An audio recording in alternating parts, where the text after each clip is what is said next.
একটি বুথে বেশিরভাগ ভোটার মতুয়া, তাদের মধ্যে 43 জন বিচারাধীনের 42 জনেরই নাম বাদ গিয়েছে বলে অভিযোগ। সাপ্লিমেন্টারি লিস্ট প্রকাশের পর মতুয়া প্রধান বাগদার গ্রামে উদ্বেগ। আমডাঙ্গা, হাড়োয়া, বাঁকুড়ার বিষ্ণুপুরের অনেক ভোটারই চিন্তায়।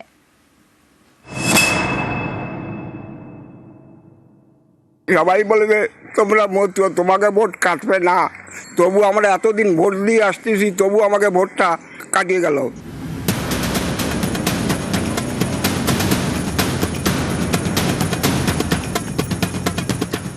উত্তর 24 পরগনায় বাগদা বিধানসভা আসন।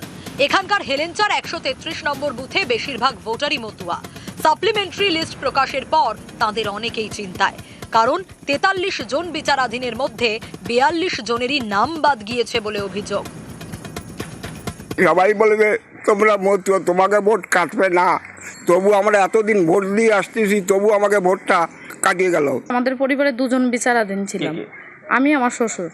দুজনেই ভোট কেটে দিয়েছে? হ্যাঁ, দুজনের ভোটই কেটে দিয়েছে। আমার শ্বশুর 1964 সালে বাংলাদেশ থেকে ইন্ডিয়ায় এসছে, সেইখানকার সময়ের বর্ডার স্লিপ আছে।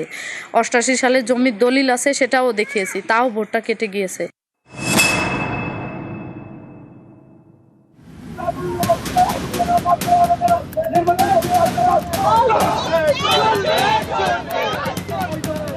উত্তর 24 পরগনার আমডাঙ্গা, এখানকার শশীপুরে 58 নম্বর বুথ। অভিযোগ, এই বুথের 241 জন বিচারাধীনের মধ্যে 136 জনের নাম বাদ গিয়েছে। বৃহস্পতিবার এ নিয়ে রাস্তায় নেমে বিক্ষোভ দেখান স্থানীয়রা। এই এসআরের নামে যেভাবে মানুষকে হয়রানি করা হচ্ছে, যেভাবে 136 জনের নাম বাদ দেওয়া হলো, আমরা তার বিরুদ্ধে বিক্ষোভ জানাচ্ছি। আমার বাবা 2002 সালে নাম থাকা সত্ত্বেও আমি সহ এখানে সবার নাম বাদ চলে গেছে।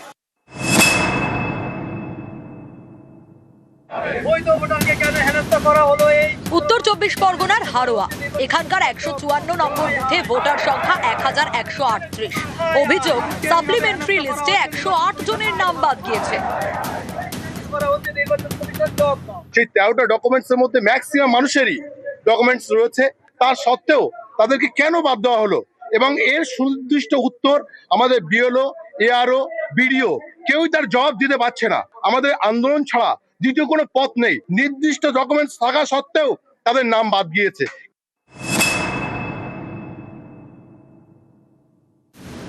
মুর্শিদাবাদের হরিহরপাড়া, এখানকার খিদিরপুর পঞ্চায়েতের 145 নম্বর বুথেও অনেকের নাম বাদ গিয়েছে।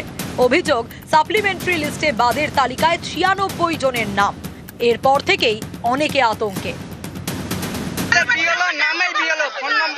ফোন নাম্বার দিয়েছে, কোনো কাজই হয় না। বিএলওর কাছে এসে আমাদেরকে সই নিতে হয়। বিএলওর মানে বাড়ি বাড়ি যাবে, তারা বাড়ি বাড়ি দিয়ে সই নিবে বিএলও, তা না করে আমাদেরকে বিএলওকে খুঁজিয়ে বিএলওর কাছে আসতে হয়েছে আমাদের সই নিতে।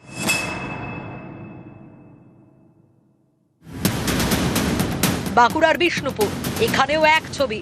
এখানকার বাউরিপাড়া এলাকায় 119 নম্বর বুথ, সাপ্লিমেন্টারি লিস্টে 3 জনের নাম বাদ। 19 সাল থেকে দিচ্ছি, 19-এ দিয়েছি, তারপরে বিধানসভায় দিয়েছি, 4 বার দিয়েছি। সবই আছে, জমির দলিল আছে, Aadhaar card, voter card, PAN card সবই আছে, রেশন কার্ড। সব আতঙ্কে তো আছি, বলে দেবে বাংলাদেশি, আর কিছু তো বলবো না। নিউজ 18 বাংলা।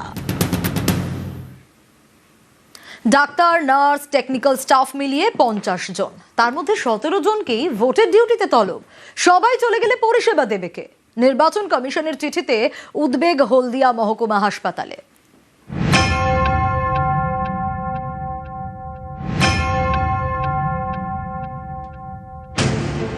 পূর্ব মেদিনীপুরের হলদিয়া মহকুমা হাসপাতাল জেলার অন্যতম ব্যস্ত হাসপাতাল। এই হাসপাতালে মোট 50 জন কর্মী, এর মধ্যে ভোটের ডিউটিতে ডাকা হয়েছে 17 জনকে। এই তালিকায় রয়েছেন হাসপাতালের সুপার, 2 অ্যাসিস্ট্যান্ট সুপার, 5 জন ফার্মাসিস্টের, 4 জনকে দেওয়া হয়েছে ভোটের ডিউটি।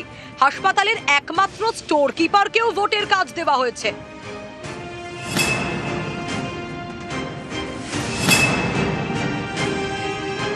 আমাদের প্রায় 17 জনের এসছে। তাতে কার কার নাম রয়েছে?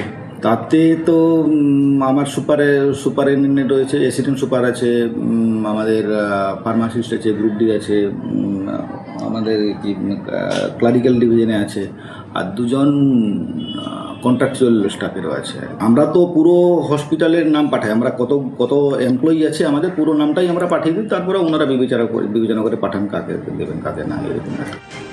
সুপার, অ্যাসিস্ট্যান্ট সুপার সহ 17 জন ভোটের কাজে চলে গেলে মহকুমা হাসপাতাল চলবে কিভাবে? কিভাবে মিলবে স্বাস্থ্য পরিষেবা? এই প্রশ্ন অনেকেরই।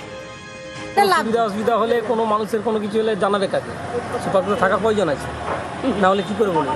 ব্যাহত তো হবেই, যদি পরিষেবা যদি না পাই, এখানে হসপিটালের লোক আসবে কিছু জন্য, আধিকারিক সবাইকে যদি এখান থেকে তুলে নেয় তাহলে এখানে পরিষেবা দেবে কি? এতগুলো মায়েরা আছে, মায়েদের তো পরিষেবা দেওয়ার প্রয়োজন আছে। এই একই নোটিশ এর আগে পায় আরামবাগ মেডিকেল। ভোটের ডিউটিতে ডাকা হয় সেখানকার 34 জন ডাক্তারকে। জেলা শাসকের দ্বারস্থ হয় কর্তৃপক্ষ। জল ঘোলার পর নোটিশ প্রত্যাহার করে নেয় নির্বাচন কমিশন। এবার কমিশনের চিঠি হলদিয়া মহকুমা হাসপাতালে।